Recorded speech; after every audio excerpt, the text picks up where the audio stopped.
Une femme célèbre ou anonyme, une histoire.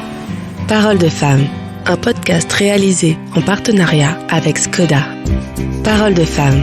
Ici, elles mènent leur vie comme elles l'entendent et elles assument tout. Elles sont entrepreneuses, artistes, altruistes, courageuses, têtues, ambitieuses, passionnées. Elles se confient en toute intimité sur leur accomplissement professionnel, leurs victoires comme leurs doutes. Parole de femme. Charlotte de Fayet, vous faites partie de celles qui savent sentir les occasions et saisir les opportunités. Alors que vous aviez fait des études de marketing, que votre carrière était lancée au sein de grosses sociétés comme Danone ou L'Oréal, il a suffi d'une visite anodine dans une boutique, Molly, pour que votre vie professionnelle connaisse un véritable séisme. Vous n'hésitez pas à repartir de zéro et vous vous lancez dans une nouvelle aventure, sans aucun lien avec ce que vous faisiez jusque-là. L'histoire vous donne raison, puisque Molly, la marque que vous aviez reprise il y a presque 10 ans, connaît aujourd'hui un incroyable succès. Vous avez réussi ce pari fou, faire de la maille un vêtement chic et mode. Charlotte, bonjour. Bonjour. Est-ce qu'on peut dire que la mode a toujours fait partie de votre vie ? Je crois que la mode a toujours fait partie de ma vie parce que ma mère avait un bureau de presse qui avait comme clients des marques comme Loewe et d'autres, du comité Colbert notamment. Et j'ai toujours vu ma mère partir dans des jupes Loewe en cuir turquoise. Et voilà, je pense que j'ai été infusée doucement par cette vision d'une femme habillée, moderne et colorée. Et donc j'ai toujours été curieuse de la mode. Elle m'avait emmenée d'ailleurs une fois un défilé de Castelbajac qui a été un de ses clients à un petit moment, et je me souviens que j'en ai gardé un souvenir émerveillé en me disant mais ces femmes sont étonnantes, elles ont du pouvoir, elles ont du style, elles ont de l'impact, et ça a toujours été quelque chose qui m'a intéressée. Avant de vous lancer dans l'aventure Molly, est-ce que vous vous amusiez dans votre travail ? Est-ce que vous aimiez ce que vous faisiez ? Alors oui, j'ai eu 2 expériences importantes dans ma carrière dont vous avez parlé. Chez Danone, j'étais au marketing et j'ai beaucoup travaillé les études conso. J'ai passé beaucoup de temps derrière des vides sans à écouter des clientes et des clients parler de leur perception de marque, et j'ai toujours adoré ça. Et chez L'Oréal, j'ai bossé sur une marque qui s'appelle Kiehl's qui faisait du retail, et j'ai ouvert, je pense, 6 boutiques. Et j'ai adoré aussi cette aventure où on se retrouvait à 4h du matin aux Galeries Lafayette pour ouvrir le stand, et ce côté très pragmatique terrain aussi m'a beaucoup plu. Donc j'ai eu 2 expériences qui m'ont énormément amusée. C'est finalement le hasard qui a mis Molly sur votre route en 2014. Vous entrez dans la boutique et vous décidez de l'acheter. C'est un coup de foudre, c'est un coup de folie ? Alors les 2. Coup de foudre parce que j'adorais la marque. Je l'achetais déjà pour la layette que j'aimais plus que tout pour les naissances des bébés de mes amis.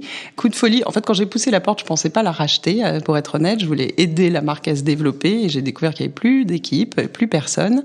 Et donc coup de folie, ça a été effectivement de la reprendre. Mais c'était une folie mesurée parce que je suis quelqu'un qui n'aime pas prendre trop de risques, et du coup j'ai été très doucement. J'ai repris une boutique, puis une deuxième. J'ai démarré avec une petite collection, avec une styliste en freelance, avec mon ancien stagiaire de chez L'Oréal, à qui j'ai dit viens me donner un coup de main, et j'ai pris une jeune Italienne en Erasmus pour m'aider à parler aux Italiens qui ne parlaient pas un mot d'anglais. Donc je suis partie avec une toute petite équipe, avec des fonds personnels, des fonds familiaux, et voilà, donc c'était une folie mesurée. Vous vous sentiez déjà l'âme d'une entrepreneuse ?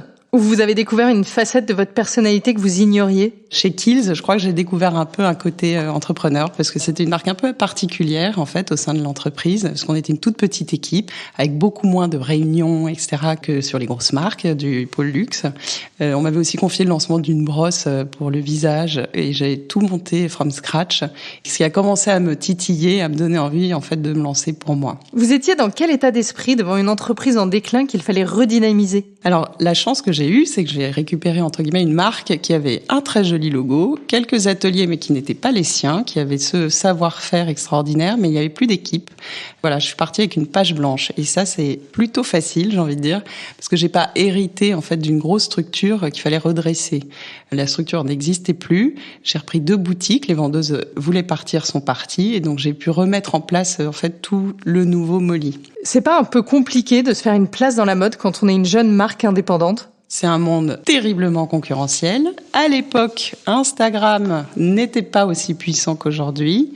À l'époque, très peu de marques de luxe vendaient en ligne. Je crois que la seule boutique en ligne, c'était la boutique de Saint-Laurent. Et en fait, c'était un peu plus facile, je pense, à l'époque, parce que il y avait moins cette omniprésence partout des réseaux, etc. Donc, je suis allée plus confiante. Et ce qui est dur, effectivement, c'est de se lancer dans cette industrie personne ne vous attend. Mais je sentais que j'avais quand même une jolie marque dans les mains et que elle parlerait peut-être pas à tout le monde, mais qu'il y avait certainement certaines personnes avec qui elle allait parler. Alors, qu'est-ce qui vous a séduit sur le positionnement de cette marque ? En fait, ce que j'aimais, c'est que c'était une marque qui avait une histoire, qui avait un savoir-faire, qui était très spécialiste. Et j'ai aimé qu'il y ait un cadre à la base. J'avais une vision de cette marque. Je l'ai beaucoup partagée autour de moi. J'interrogeais très régulièrement des femmes qui connaissaient la marque, à qui j'expliquais ce que je voulais faire. J'ai eu quelques anges gardiens dans cette aventure. Une fille d'ailleurs que j'ai rencontrée en prépa, qui a fait le studio Berceau après son école de commerce et qui est quelqu'un que je consulte régulièrement, qui m'a donné toujours plein de conseils. C'est elle qui m'a fait rencontrer la styliste qu'elle avait elle-même rencontrée au studio Berceau, qui était une spécialiste de la maille. C'est elle qui m'a dit « Attention, la maille, c'est particulier, prends une experte », parce que moi, j'y connaissais rien. Et effectivement, ce chemin s'est fait avec beaucoup d'écoute et d'attention et de bons conseils.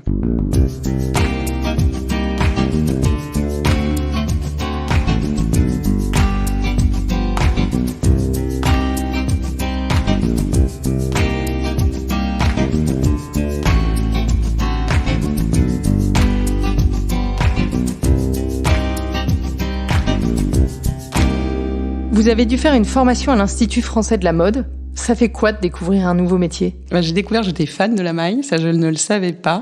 J'y suis allée, en fait, c'était une formation de 3 jours pour comprendre, mais ne serait-ce que le champ lexical de la maille, parce que quand on parle de machine à tricoter, on parle de jauge, de fibres, de fil, de laine cardée, de coton mercerisé. Tous ces mots-là, je les connaissais pas du tout. Et en fait, je me disais, il faut que j'ai l'air crédible quand je vais aller voir les filateurs dans les salons du fil, quand je vais aller voir les ateliers, il faut que je comprenne de quoi on me parle. Et j'ai découvert, avec la styliste, quand on a fait la tournée de tous les ateliers avec lesquels on voulait travailler, j'ai découvert un monde de passionnés qui m'ont tout appris. Quel est votre moment préféré dans le processus de création ? Ce que j'adore quand on est avec la styliste, c'est quand on a des envies de matière et qu'on essaie de les traduire en maille. Parce que c'est la particularité de Molly, c'est que c'est pas de la maille comme on a l'habitude de la voir, c'est-à-dire de la maille jersey en cachemire dans lesquelles on fait des jolies formes et des jolies couleurs. Ça, c'est une grosse part de la proposition maille aujourd'hui. Molly, on est vraiment dans le tricot. Et le tricot, c'est des points de tricot, c'est des détails et de la couleur, beaucoup. Et j'adore quand on est toutes les deux en train de se dire, tiens, est-ce qu'on n'essaierait pas de faire une maille origami, une maille zélige, une maille astrakhan, une maille ceci, cela. Et on part vraiment d'envie de matière. Elle briefe, les ateliers. Et quand on reçoit les FedEx, où on ouvre et on voit comment ils ont interprété ça, c'est un grand moment. C'est toujours très amusant. Parce qu'ils font plein de tests, c'est la R&D, en fait. On découvre et on a des coups de cœur ou alors des gros rejets et on avance comme ça. Justement, qu'est-ce qui nourrit votre créativité ? Tout. C'est là par exemple pour l'été prochain, je suis tombée sur une photo d'une femme qui tenait 4 paniers de couleurs avec des très belles couleurs que j'ai adorées. Donc je dis tiens, on va essayer de faire une jupe comme ça et de travailler avec ces couleurs-là. Et c'est des choses aussi bêtes qu'une photo qu'on peut voir, qu'une exposition pour les couleurs. Je sais que j'ai été voir l'exposition d'Alice Neal et j'ai adoré la façon dont elle faisait poser les femmes et les hommes dans ses tableaux. Ils ont toujours une attitude, une façon de se tenir sur les chaises que je trouvais inspirante. Et ça donne aussi des idées pour de l'attitude, pour de la photo, etc. Donc tout est sujet à trouver des idées pour créer. Quel impact a eu l'aventure Molly sur votre personnalité, sur votre vie ? Molly, c'est mon 4e enfant. Ça prend une place énorme dans ma vie et dans ma vie de famille aussi. Ça m'a, je pense, donné plus confiance en moi. Ça m'a révélé une partie très créative que je pensais pas avoir. Mais on est vraiment à 2 et on travaille à 4 mains avec la styliste. Votre travail et votre talent ont rapidement payé puisque vous avez des clientes comme Sofia Coppola, Léa Seydoux. Ça vous fait quoi de voir vos vêtements portés par de telles célébrités ? Alors, Sofia Coppola, c'est une anecdote assez amusante parce qu'en fait, quand j'ai lancé ce 3e chapitre de Molly, qui est la femme Molly, je me suis fait un mood board et je me suis dit, tiens, qui serait l'égérie Molly si demain j'avais un chèque en blanc et que je pouvais m'offrir l'égérie Molly? Et c'était Sofia Coppola. Et 1 an et quelques après l'ouverture de la boutique, elle est venue, elle habitait encore à Paris à l'époque, pas loin d'ailleurs de la boutique Boulevard Saint-Germain. Elle est rentrée, elle a acheté plein de choses, elle est repartie. Et quand j'ai su ça, j'ai été subjuguée de bonheur. Je me suis dit, ça y est, c'est assez achieved parce que c'est une femme qui a accès à tout. qui est sursollicitée, qui est très discrète. J'aime énormément ce qu'elle fait en tant que travail personnel et j'aime sa façon de communiquer, et sa discrétion et son élégance. Enfin bref, j'aime tout. Et j'étais très contente de savoir qu'elle était cliente Molly. Et la petite anecdote que je raconte, c'est que 2 ans plus tard, son agent a envoyé un mail à l'équipe parce qu'elle voulait voyager, elle partait en voyage et on avait fait une combinaison en maille et elle voulait voyager dedans et on a retrouvé la combinaison qu'on lui a envoyée. Et elle m'a renvoyé un petit mot pour me remercier. Je me suis dit qu'elle était, en plus d'être inspirante, extrêmement délicate et bien élevée. Donc c'était un... Voilà. Après, les personnalités, je les vois pas, pour être tout à fait sincère, mais j'aime énormément de voir ces femmes que je croise dans la rue en Molly. Ça me fait très, très plaisir. Et aujourd'hui, quelle personnalité vous rêveriez d'habiller ? Alors pour être honnête, j'ai pas de rêve de personnalité que j'aimerais habiller. Plus j'habille des femmes qui ont besoin d'être habillées et confortables dans leurs vêtements, des femmes qui ont des agendas surchargés et des vies actives. Je suis très heureuse de savoir que je les habille et j'ai envie d'en habiller encore plus, qu'elles comprennent la proposition Molly. Mais j'ai un petit clin d'œil, il y a des femmes auxquelles je pense souvent, où je me dis mais mon Dieu, ce qu'elles ont l'air mal dans leurs habits et pourtant elles n'ont pas le choix. Ce sont les hôtesses de l'air Air France qui sont dans des vestes étriquées et des jupes étriquées. J'adorerais pouvoir leur proposer un ensemble Molly pour voyager. Selon vous, à quoi ressemble la tenue idéale d'une femme en 2024 ? Alors moi, je crois beaucoup au darwinisme dans le vêtement. D'ailleurs, quand on voit des films futuristes, en général, les hommes et les femmes sont habillés en combinaison, en maille, parce que c'est souple, parce que ça s'adapte à nos mouvements, à nos vies. Pour moi, Molly est complètement dans ces gènes-là, c'est-à-dire qu'on est dans des vêtements qui accompagnent nos vies plutôt que nous contraindre. Et moi, je vois la femme en 2024 en total look Molly, soit avec un top et une jupe, soit un top et un pantalon. Et ce que j'adorerais, c'est qu'elle ait aussi des chaussures Molly que j'aimerais faire et un grand tote bag dans lequel elle puisse mettre toutes ses affaires, qui puisse se plier, qui puisse être emmenée en voyage, etc.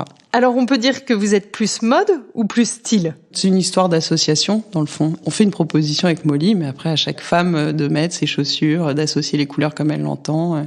Le style, c'est tous les petits détails, c'est la façon de remonter les manches, d'ouvrir ou pas, de déboutonner un chemisier. Enfin voilà, donc j'ai pas la vraie réponse, mais on va dire les deux.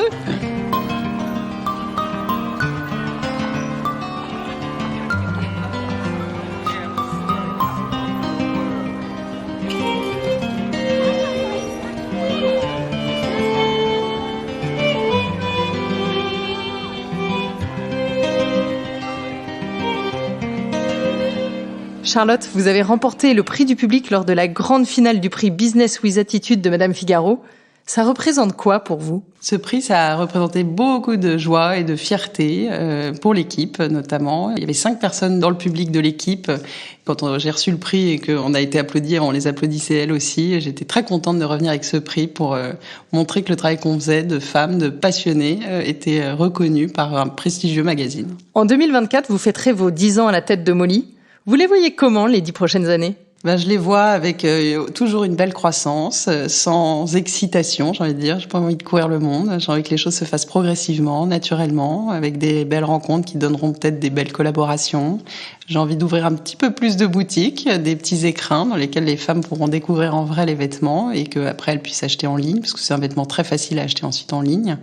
J'aimerais que l'équipe qui est là soit toujours là. Ça sera le signe qu'elles sont heureuses et qu'elles sont toutes aussi passionnées que moi. En parallèle de votre activité, vous êtes mère de 3 enfants. Eux aussi, ils aiment la mode ? Ils aiment Molly ? Pas spécialement. Ça ne les intéresse pas encore. J'ai une fille qui a 13 ans qui commence un peu à me piquer des affaires, mais et 2 garçons qui s'en fichent complètement. En revanche, je pense qu'ils aiment Molly parce qu'ils en sont fiers. Ils me pincent quand ils voient quelqu'un habillé en Molly. Ma fille reconnaît, mes garçons pas vraiment. Une anecdote, au mois de juin, j'avais beaucoup trop de choses à faire. J'ai loupé des rendez-vous, des sorties, etc. Donc j'ai eu un moment un peu dépité dans mon canapé un soir en disant j'y arrive plus là, j'ai trop de choses.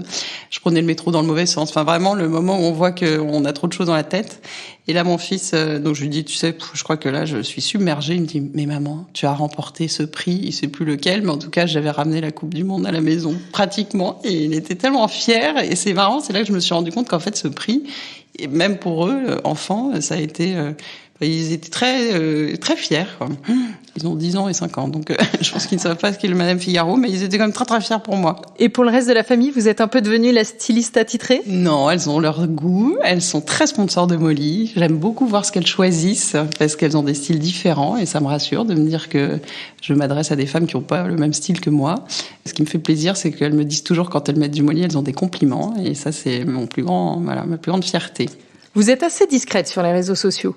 Vous faites attention à ne pas trop vous exposer ? Molly ne porte pas mon nom. Je suis une étape dans la vie de cette marque qui a plus de 130 ans. Je cherche pas à exposer plus que ça qui je suis. Je suis fière d'exposer mon travail et d'exposer l'équipe plus que tout, même si elles sont moins friandes. Mais voilà, j'aime cette discrétion. Quand vous ne travaillez pas, vous faites quoi pour vous changer les idées, pour décompresser ? Évidemment, une des meilleures manières de décompresser, c'est de jouer avec ses enfants. On pense à autre chose. À la campagne, on fait beaucoup de vélo, donc on se balade. Les voyages aussi, on voyage beaucoup en famille.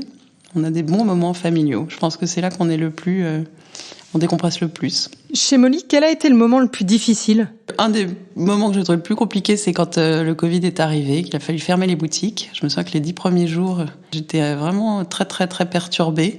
Parce qu'on reste une petite équipe, une petite société, et que je me disais, mais toutes ces boutiques fermées, ces loyers, ces vendeuses, comment on fait ?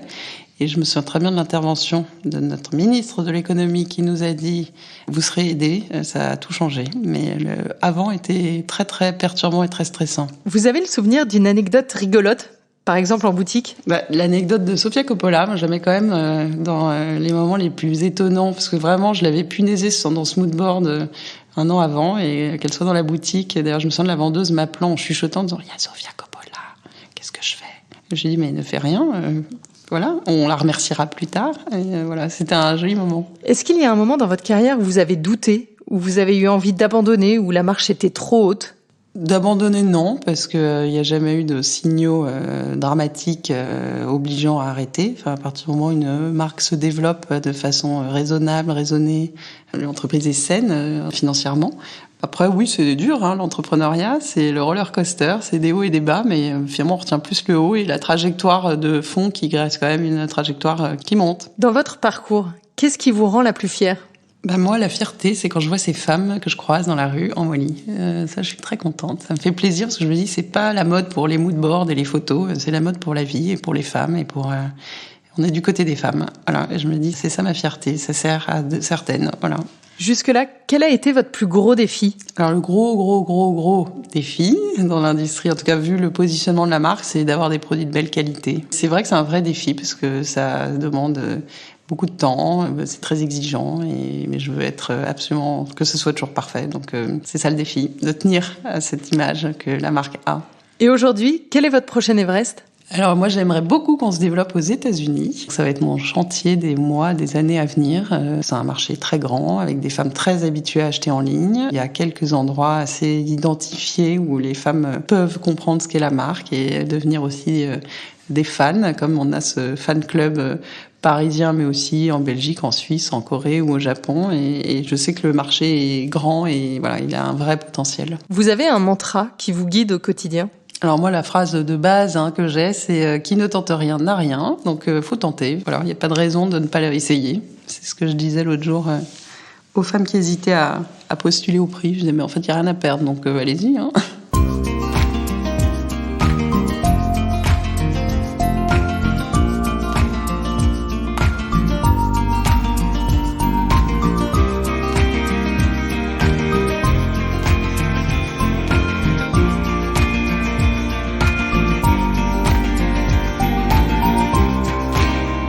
Un de mes sujets de prédilection est l'automobile. Donc je vous emmène dans mon univers le temps d'un instant. Dans votre métier, vous vous servez beaucoup de la voiture ? Au quotidien, très peu, parce que j'habite pas loin des bureaux, donc je me déplace à pied. Quand j'ai des rendez-vous ailleurs dans Paris, je suis en vélo. Et le train pour aller à la campagne le week-end. Donc je limite beaucoup. Qu'est-ce qui ne vous quitte jamais en voiture ? Alors, ce qui me quitte jamais, c'est mon téléphone. J'aime bien discuter en voiture, donc je mets mon kit main libre et je peux rentrer dans des bonnes discussions tout en conduisant.